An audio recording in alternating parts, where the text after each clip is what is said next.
México. Larry, muchas gracias. Al contrario, Héctor, muy buenas tardes. Gracias, buenas tardes. Bueno, pues cambió un poco el tono Trump y esto también de alguna manera relajó este clima de tensión que se había generado entre las dos partes, ¿no crees, Larry? Sí, definitivamente. Y sabes, por eso, Héctor, yo he venido comentando en muchos foros que la manera de trabajar con el nuevo presidente Donald Trump es con el diálogo, ¿no? Y aunque uno no esté de acuerdo con él, no se puede cerrar el diálogo con el presidente Trump.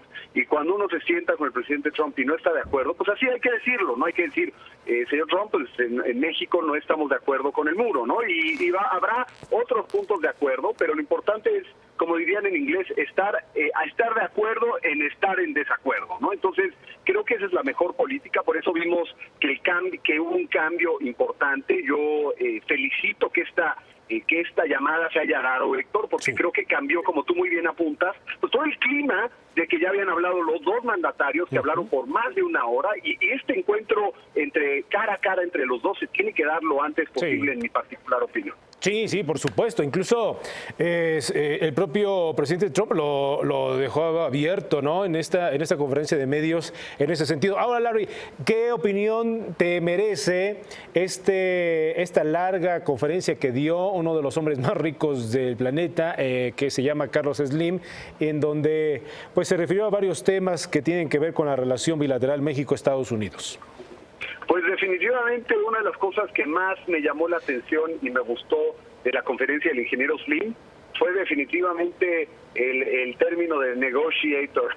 Creo que definitivamente lo explica muy bien, ¿no? Así ha hecho su vida entera empresarial el presidente Trump. Y lo que hay que entender es que por primera vez creo que el presidente de México está lidiando en la Casa Blanca y probablemente en cualquier gobierno con un empresario que no ha tenido experiencia política, que es Donald Trump. Y entonces pues no podemos esperar que las mismas condiciones que los políticos tienen o que hacen, o la diplomacia, pues va a imperar en una relación con un empresario. El manejo es totalmente diferente y creo que todos los que queramos trabajar con el presidente Trump, pues tenemos que adecuarnos a ese estilo diferente de hacer política a partir del 20 de enero. Sí, es correcto. ¿Qué hay de las definiciones, tú que tienes información de primera mano, Larry, de las definiciones del cuerpo diplomático, en este caso de la representación del gobierno estadounidense de manera formal aquí en México?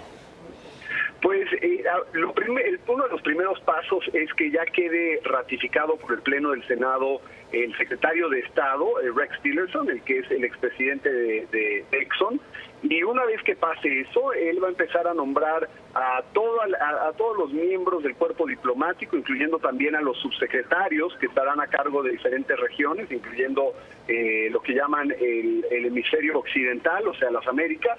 Y bueno, pues ese es uno de los primeros pasos para que ya esté en el país oficialmente el próximo embajador. Sí.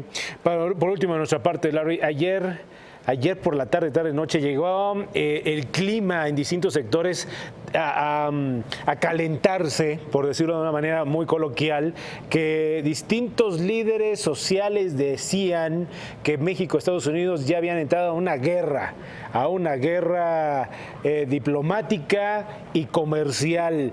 Después de lo ocurrido, bueno, de entrada la pregunta va, ¿tú creíste que por ahí iba el tema hasta antes de esta llamada de hoy por la mañana? No, definitivamente no. Yo creo que hay que tener mucho cuidado, y más los analistas o los líderes de opinión que claman por sangre, por llamarlo de alguna manera, ¿no? Que tengan mucho cuidado, porque eso no es el caso. El caso es que estamos hoy en la prerrogativa de tratar con un empresario que, como decía muy bien el ingeniero Slim en su conferencia, es negociador, y pues no va a ser diplomático. Entonces, estos líderes de opinión piensan que él sigue siendo un político que es un diplomático, y ahí es donde se equivocan en sus aseveraciones y en sus sugerencias, ¿no? Entonces, creo que eso es lo que hay que tener mucho cuidado, de no entender la verdad cómo es el nuevo presidente Donald Trump, pensando que es un político de décadas de experiencia política, y no es el caso. Correcto. Larry, entonces te veremos en los próximos días y te llamaremos embajador. No, pues mira, yo con tal que pueda servir para esta gran relación bilateral que depende mucho más que solamente de dos mandatarios o dos personas, es una relación de millones de americanos, de millones de mexicanos que estamos interesados en que esta se fortalezca, se haga más fuerte y que, ¿por qué no pensar que con el presidente Donald Trump pues se pueda hacer diferentes cosas que logren que México y Estados Unidos prosperen todavía más? Larry, como siempre, muchas gracias por tu tiempo para el Financiero Bloomberg. Héctor, al contrario, muchas gracias, buenas tardes. Buenas tardes. Tras las manifestaciones discriminatorias y ofensivas por parte del presidente estadounidense